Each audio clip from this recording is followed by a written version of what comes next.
Well, if I'd lived around 30 AD and had lived somewhere around the Sea of Galilee, and this Jesus guy had come up and tapped me on the shoulder and said, "Follow me and be one of the 12, it would have been a disaster. I would have been the crappiest disciple in the history of disciples. Why? I hate boats. And they're always getting in boats, little boats. It all goes back to when I was about 8 years old and I was dragged into an undertow at the beach. But I don't deal with deep water and I don't deal with boats of any kind, especially the little ones. So the idea of the disciples being in the boat terrifies the heck out of me. But of course for them it was natural space. It was home space. Half of them were fishermen. They knew about boats. They knew how boats worked. They wanted to be in boats.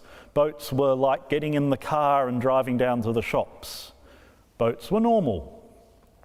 So for them to be in the boat is unexceptional. But this comparatively safe space of the boat becomes unsafe for them when the storm comes up. Suddenly, from this being a place in which they are comfortable, this is a place in which they are fearful. Perhaps their fear would have been a bit like the sort of fear that might drive me if I'm in a boat on calm water. But except that their fear would have been much more rational, based on the idea that they might indeed sink, that the boat might indeed be going to go down. Fear's a funny thing, isn't it? We all have fears. Some of our fears are quite rational and sensible and based on things that we can see in front of us. It is appropriate to be afraid sometimes. Others of our fears, though, are less rational, less easy to tap, less easy to nail down to a single thing and say, okay, if I can get over that, I'll be all right. You know, that sort of sense of uneasiness that can sit and leave you feeling discombobulated and uncomfortable and unsure, but you can't work out why. All you know is things aren't quite right. So often what's going on, in fact, is, at one level, undiagnosed fear.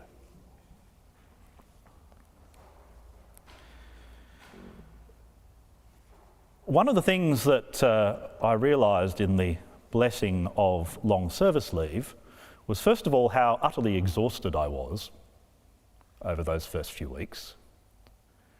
But secondly, that there were a number of fears that I had been pushing down and pushing down and pushing down.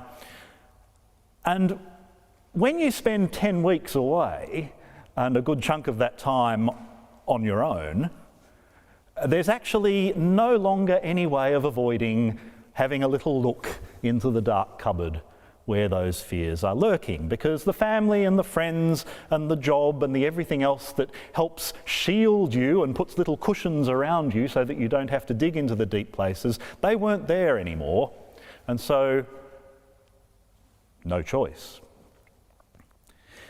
The interesting thing about going into those dark places for a little while is that it's so often the case with these sorts of fears.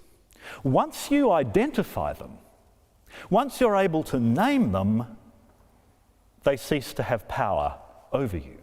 It's not always the case, but sometimes if you can actually name what it is, you can move beyond it, or at least learn to live with it.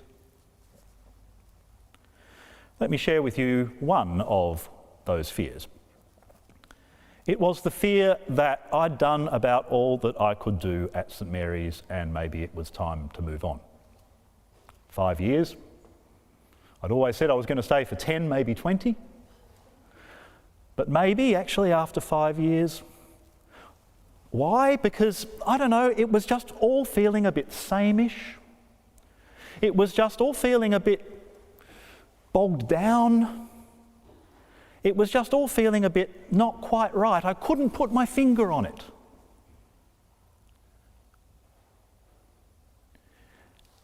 But over this 10 weeks, I had the chance to really dig into that. And you'll be delighted to know, at least I hope you'll be delighted to know, that where I've come out at the other end is that you're stuck with me for at least another 5 years. We'll do the assessment at the 10-year mark, but sorry, I'm not going anywhere. At least I hope I'm not. Others may decide.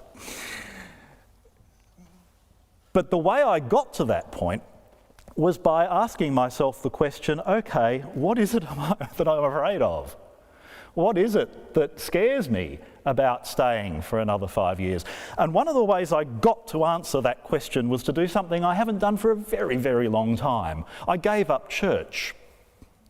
I didn't go to church for 4 weeks in a row. That's like trying to draw teeth for me. But I forced myself to do it.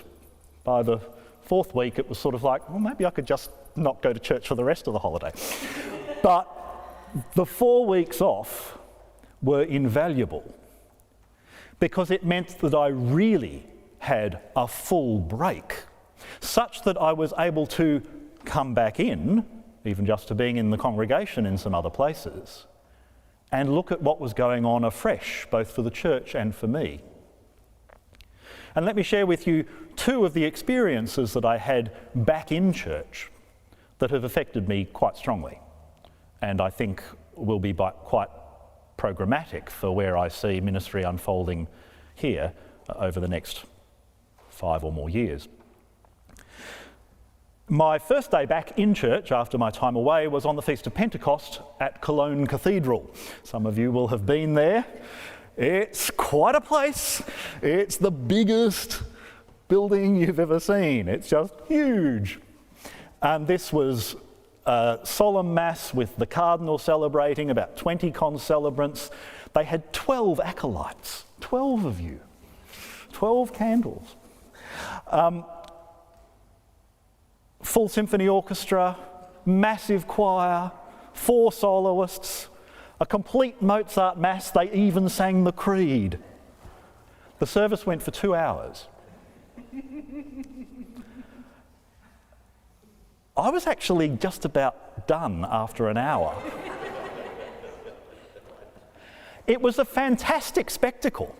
It was Rome putting on a show in the way that only those really big Roman cathedrals that have got their act together can do. But although the sermon was clearly a very good one because people were responding to it in an animated way, but it was in German and I don't speak German, so that was useless for me. Despite that, it felt to me as though what we were in was something going on up there that was kind of a show, and something going on down here which was kind of an audience. And there just didn't seem to be a really strong connection between the two, with the possible exception of during the sermon. And I found myself, despite the fact that it was fantastic spectacle and oh my God, the bells, but I found myself coming out at the end thinking, that's left me a bit cold, actually. That hasn't really done anything for me, despite the fact that it was clearly spectacular and clearly wonderful. But it was a show. That's how it felt to me anyway. Some weeks later, back in London, I went back to my sort of default church in London, All Saints Margaret Street, which some of you may know. And similarly, it was quite a show. Vaughan Williams' Mass in G, sung so well. I mean, you could have pressed record and cut the CD. It was just amazing, the sort of thing that brings a tear into the back of the eye. It was so beautifully done. Stunningly good sermon by Michael Bowie, the former rector of Christ Church St Lawrence in Sydney. Stunningly good sermon. And the liturgy was immaculate. So it was all the things that we'd had in Cologne. It was about an hour and 40 minutes, a bit shorter. It felt like about 30 to 40 minutes. And at the end I wanted more. Why? What was the difference? The difference was, the way I described this to David Richardson when we did a little debrief earlier in the week, It was as though when the bell went at the beginning of the service, someone fired the starter's gun and the train pulled out of the station and everyone was on it. And the train just kept on going until we got to the end, the destination point. Everyone in the building was on the train and Jesus was there too. It was extraordinary. It was a sense that you just had to be there. And you could feel it as you left the building. People were animated. People were alive. There was no sense that they'd come along for the show. They'd come along for worship and they'd participated, even in something that was a great choral extravaganza with servers everywhere you could possibly imagine servers being. But it worked in a way that I felt it hadn't worked in Cologne. And that was what the penny dropped for me. It really did. What have I been afraid of for St Mary's North Melbourne? Lack of energy. My lack of energy, which was certainly the case, let me tell you, 10 to 12 weeks ago, but a lack of energy that was perhaps, whether it was mine or whether it was more general, being reflected in just how it felt for me, perhaps for some of you. Perhaps that's what reflects the fact that the parish kind of hasn't really grown for the last couple of years. A lack of energy. Because when I walked into that service and when I walked out of that service at the end at Margaret Street, the energy was such that I wanted to go back and back and back. I wanted to be there. This was the thing that was going to energise me for the week, and imagine what that would be like.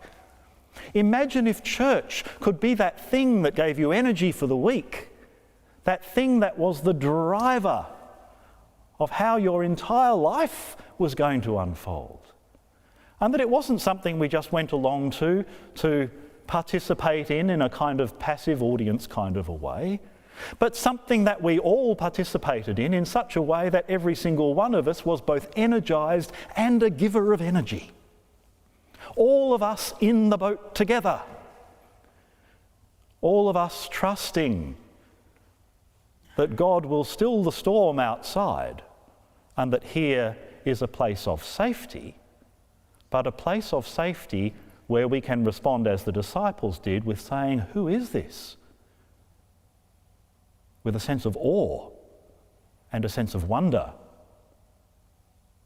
not fear. Not fear.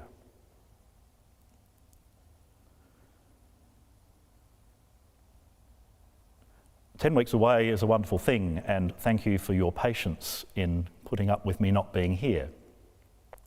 Thank you too for David and for Emily and others as well who've stepped up to the mark to fill in a bit in my absence. It is good, genuinely good, to be back. What I'm hoping is that the energy that I think I have managed to rekindle a little in myself over this 10 weeks of rest will be something that we can all benefit from. Because this parish has exactly the same sort of feel potentially to it as that little thing I got a glimpse of in London on that Sunday morning. I think actually every parish has that potential. What I would like to see, if we can just maybe do, is grasp whatever it is that we need to grasp to conquer the fears that prevent us from being who God would have us be as the community of Christ in this place. We've got at least another 5 years together to sort it out. We'll see how far God calls us and whether, as we gather in this ship, we can find a place of safety that is also a place free from fear and full of energy.